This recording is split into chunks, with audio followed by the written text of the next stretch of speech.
আল হায়া, সমস্ত নবীরা ছিল লজ্জাশীল, লজ্জাশীলতা সমস্ত নবীদের সুন্নাত। 2 নম্বর, 1 নম্বর আল হায়া, 2 নম্বর আত-তাহাত্তুর, 2 নম্বর সুগন্ধি ব্যবহার করা সমস্ত নবীদের সুন্নাত ছিল। আল্লাহ রাসূল যেমন ভাবে সুগন্ধি ব্যবহার করতেন, যে রাস্তা দিয়ে যাইতো, যে রাস্তা দিয়ে যাইতো সুগন্ধি মুখরিত হয়ে যাইতো, এই সুন্নাত যেহেতু আল্লাহ রাসূল সাল্লাল্লাহু আলাইহি সাল্লামের ব্যাপারে বলছেন, আল্লাহ তাআলা এই সুন্নাত নবীর শরীরে জারি করে দিয়েছেন। আল্লাহ রাসূলের গাম মুবারক থেকে মেশক আম্বর বাইরে হতো, যখন আল্লাহ রাসূল ঘুমায় যাইতো, যখন শরীর ঘামায় যাইতো, আম্মা আয়েশা সিদ্দিকা রাদিয়াল্লাহু তাআলা আনহা বলেন, আমি শিশির মধ্যে আল্লাহ রাসূলের গাম মুবারক ভরিয়ে রাখতাম।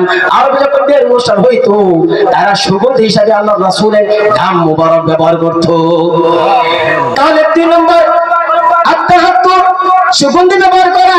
3 নম্বর আসওয়াক, মেসওয়াক করা, মেসওয়াক করা সমস্ত নবীদের সুন্নাত ছিল।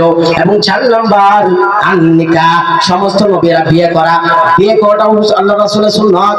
অনেকে আমরা বলি বিয়ে করা ফরজ, নামাজ ফরজ, এটা নামে খবর নাই, কিন্তু কিছু যুবক আছে আগে থেকে রেডি হতে, এখন বিয়ে করা তো ফরজ, ফরজ কামটা হাই গেলাই, ফরজ কামটা হাই গেলাই। আরে ফরজ কাম তো তুমি তো ফরজ বিয়ে সাবার বছর পরে, তোমার তো নামাজ 10 বছর থেকে তোমার নামাজ পড়া জরুরি ছিল, তুমি নামাজ পড়ো নাই, এটা তোমার জন্য জরুরি মনে হয় নাই। বিয়ে করা ফরজ, এটা তোমার জরুরি মনে হয়েছে। সবার জন্য তো বিয়ে করা ফরজ না। বিয়ে করা রাসূল বিয়ে করছে, রাসূল সুন্নাত। বিয়ে করা ফরজ, বিয়ে করা হারাম আছে, যদি আপনার শারীরিক সমস্যা থাকে বিয়ে করা হারাম, আর সবার জন্য এটা সবাই বুঝে নেবে বিয়ে করা ফরজ, এই কামটা করতে হবে। কিন্তু নামাজ পড়া ফরজ, নামাজের গুরুত্ব নাই। এই জন্য আমার সময় শেষ, হযরত আয়েশা বলেন, যে কথা বললাম আমি শুনলাম, প্রত্যেকে আমল করার তৌফিক দান করুন। আকিমিস সালাতা লিদুলুকিশ শামসি ইলা ওয়াসাকিল লাইলি ওয়া কুরআনাল ফাজর ইন্না কুরআনাল ফাজরি কানা মাশহুদা ওয়া মিনাল লাইলি ফাতাহাজ্জাদ বিহি নাফিলাতাল লাক আসা আন ইয়াবআসাকা রাব্বুকা মাকামান মাহমুদা ওয়া কুর রাব্বি আদখিলনি মুদখালা সিদকিন ওয়া আখরিজনি মুখরাজা সিদকিন واجعل لي من لدنك سلطانا نصيرا صدق الله مولانا العظيم السلام عليكم ورحمة الله وبركاته মাশাআল্লাহ, অত্যন্ত সুন্দর তেলাওয়াত করেছেন। আল্লাহ তাআলা রাকিবের এই কণ্ঠকে দ্বীন এবং ইসলামের জন্য কবুল করুন। সবাই বলি আমিন।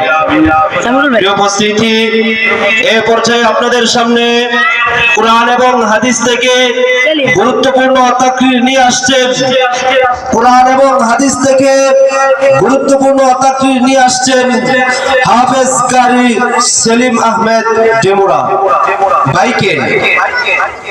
মাহফিল কমিটির পক্ষ থেকে কোরআন এবং হাদিস থেকে গুরুত্বপূর্ণ তাকরীর আয়োজন করার জন্য বিনীতভাবে অনুরোধ করা হচ্ছে। আসসালামু আলাইকুম ওয়া রাহমাতুল্লাহি ওয়া বারাকাতুহু।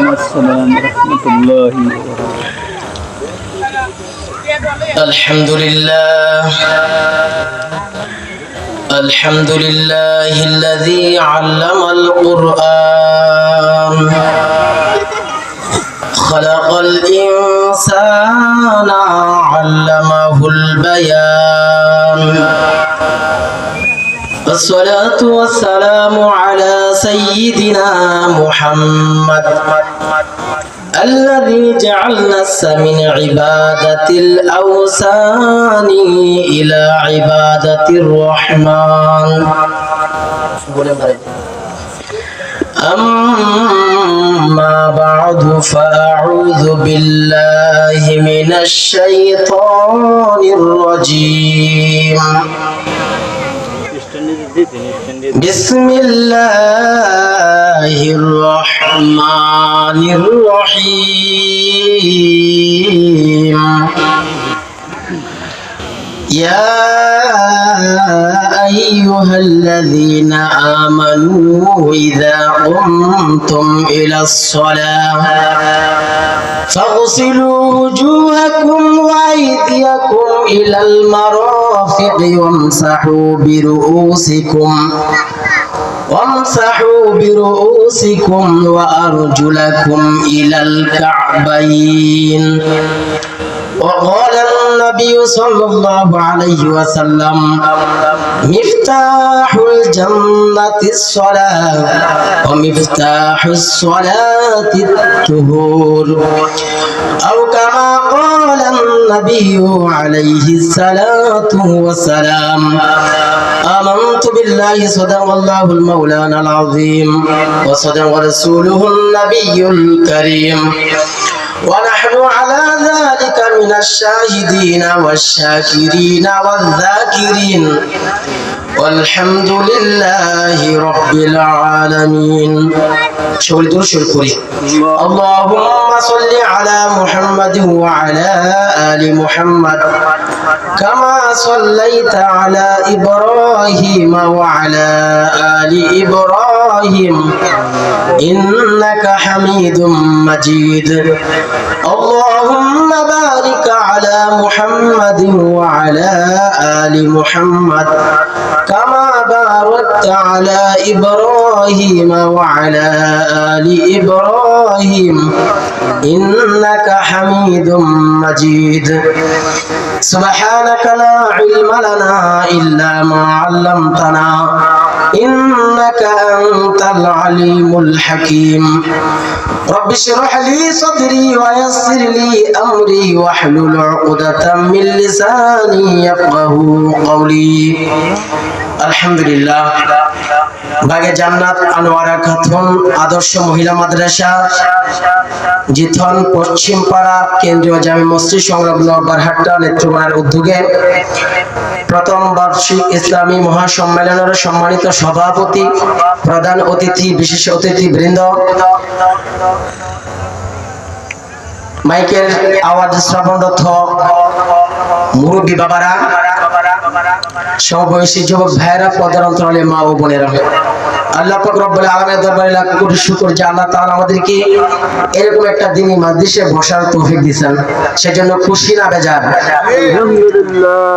সেজন্য আল্লাহ তাআলার দরবারে আমরা শুকরিয়া আদায় করি, বলি আলহামদুলিল্লাহ।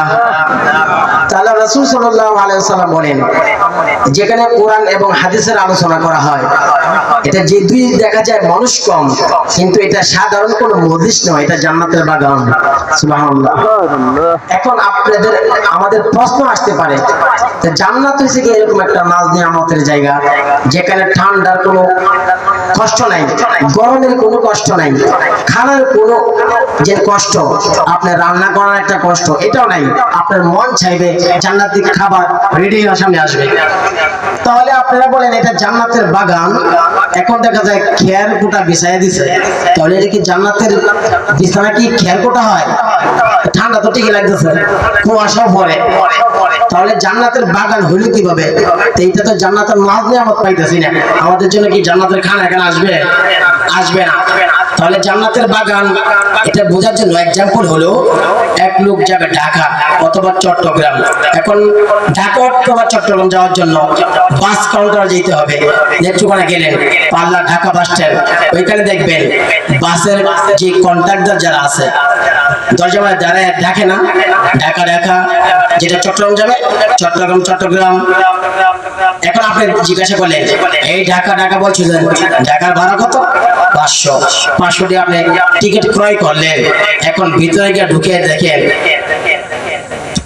52টা সিট চেয়ার বসে রয়েছে, 52টা চেয়ার, ওই তুই মৃত্যুকালের কথা বললে আমাকে তুলছস, তুই বললে ঢাকা ঢাকা, এখন ভিতরে তো ঢাকার কোনো আবাস পাই না। ঢাকা শহর একটা বিল্ডিং এর শহর, এখানে তো অনেক মার্কেটের শহর, তাহলে এখানে তো বাসের ভিতরে তো এগুলো মার্কেটের কিছু সোহাই নাই।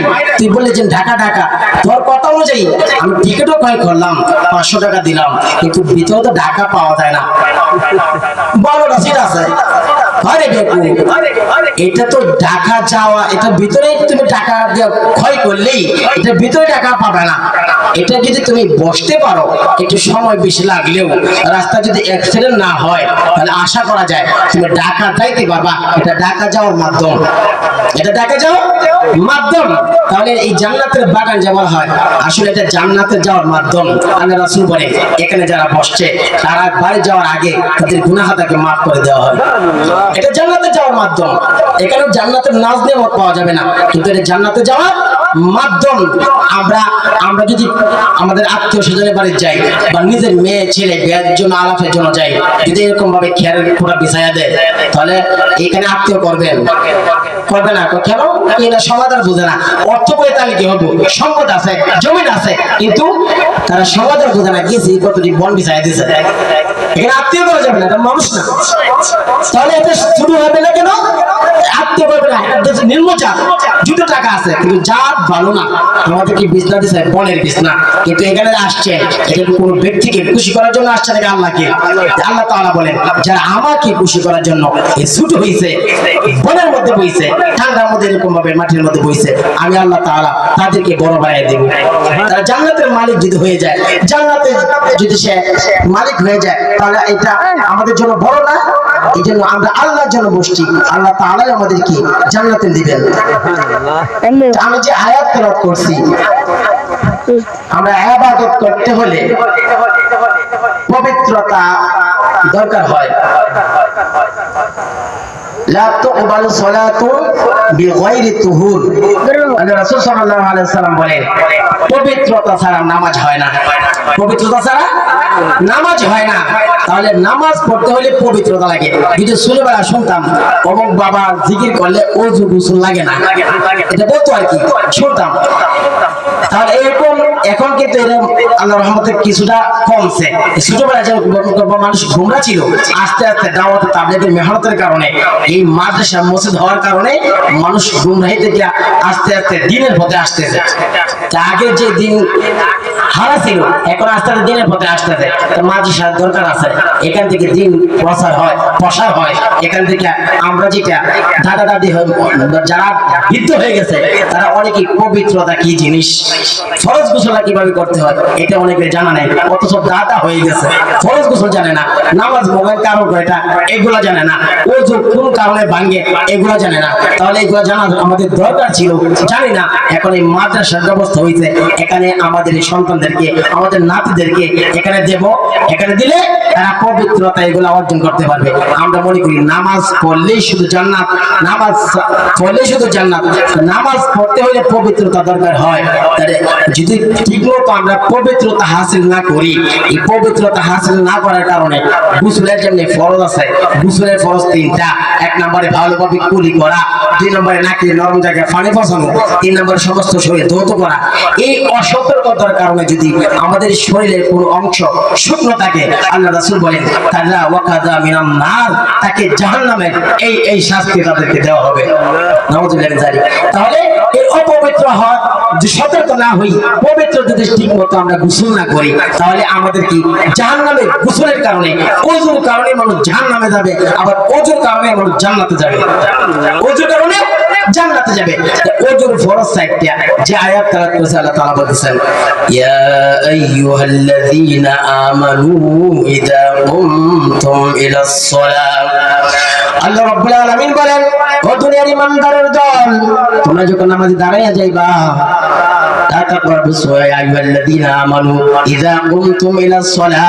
এক নাম্বার হলো ওযুর ফরজ। 1 নাম্বার ইযা কুমতুম ইলাস সালাহ ফাগসিলু ওজুহাকুম, 1 নাম্বার ফরজ তোমার সমস্ত মুখমণ্ডল ধৌত করবা। 1 নাম্বার সমস্ত মুখমণ্ডল ধৌত করা। 2 নাম্বার ইয়া আইয়ুহাল্লাযীনা আইয়ুহাল্লাযীনা আমানু ইযা কুমতুম ইলাস সালাহ ফাগসিলু ওয়ুজুহাকুম ওয়া আইদিয়াকুম। এবং 2 নাম্বার ওয়া আইদিয়াকুম, তোমার 2 হাত ধৌত করবা, ইলাল মারাফিক ওয়ামসাহু।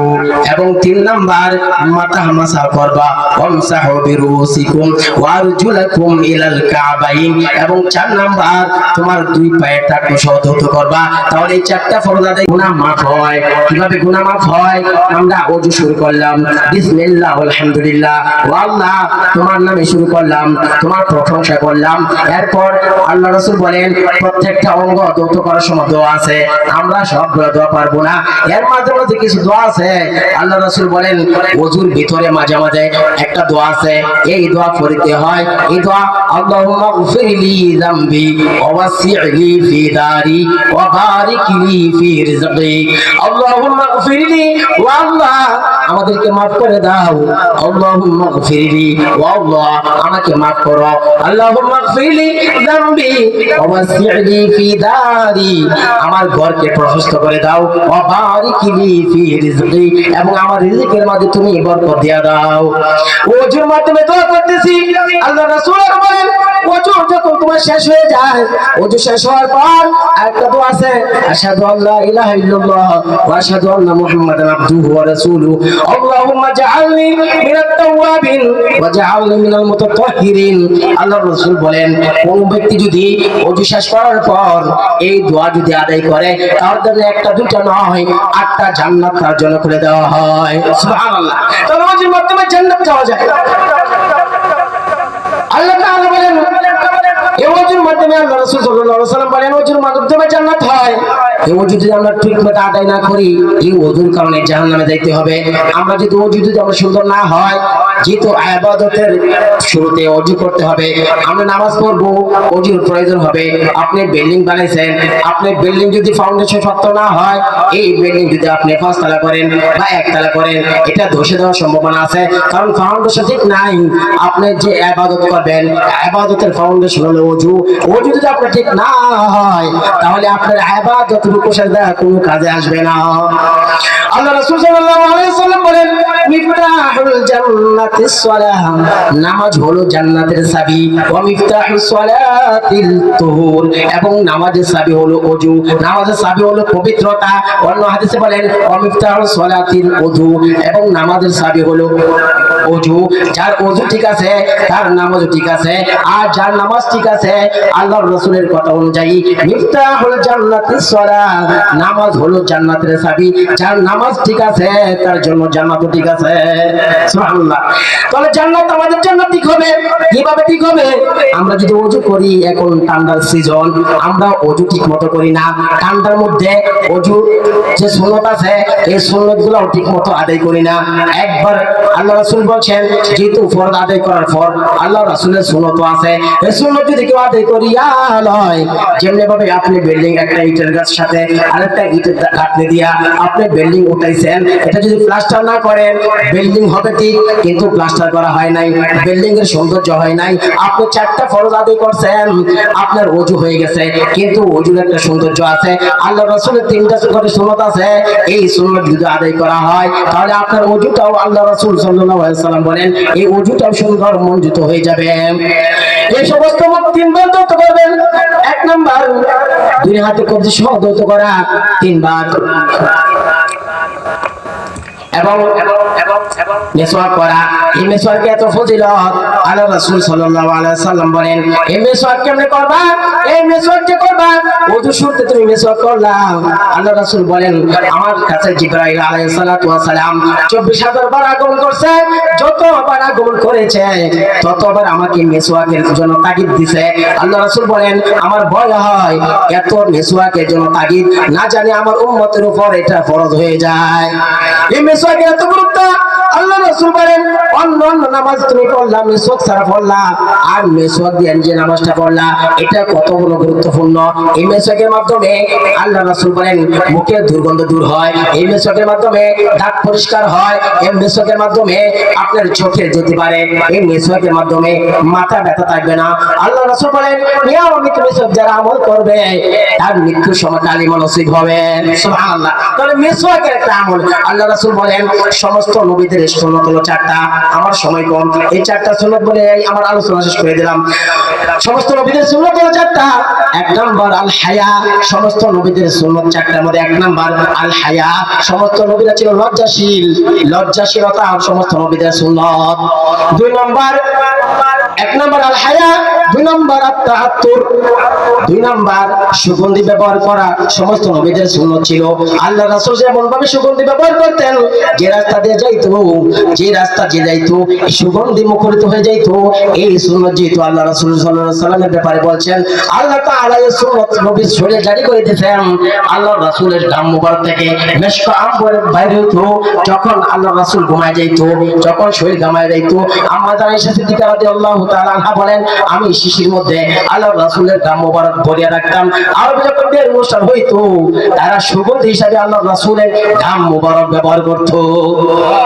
তাহলে 3 নম্বর আত-তাহাত্তুর, সুগন্ধি ব্যবহার করা। 3 নম্বর আসওয়াক, মেসওয়াক করা, মেসওয়াক করা সমস্ত নবীদের সুন্নাত ছিল। এবং 4 নম্বর আন-নিকাহ, সমস্ত নবীরা বিয়ে করা, বিয়ে করাটা আল্লাহ রাসূলের সুন্নাত। অনেকে আমরা বলি বিয়ে করা ফরজ, নামাজ পড়া ফরজ, এটা নামে খবর নাই। কিন্তু কিছু যুবক আছে আগে থেকে রেডি হতে এখন বিয়ে করা তো ফরজ, ফরজ কামটা হাইরা নাই, ফরজ কামটা হাইরা নাই। আরে ফরজ কাম তো তুমি তো ফরজ বিয়ে সাবার বছর পরে, তোমার তো নামাজ 10 বছর থেকে তোমার নামাজ পড়া জরুরি ছিল, তুমি নামাজ পড়ো নাই, এটা তোমার জন্য জরুরি মনে হয় নাই। বিয়ে করা ফরজ, এটা তোমার জরুরি মনে হয়েছে। সবার জন্য তো বিয়ে করা ফরজ না। বিয়ে করা রাসূল বিয়ে করছে, রাসূল সুন্নাত।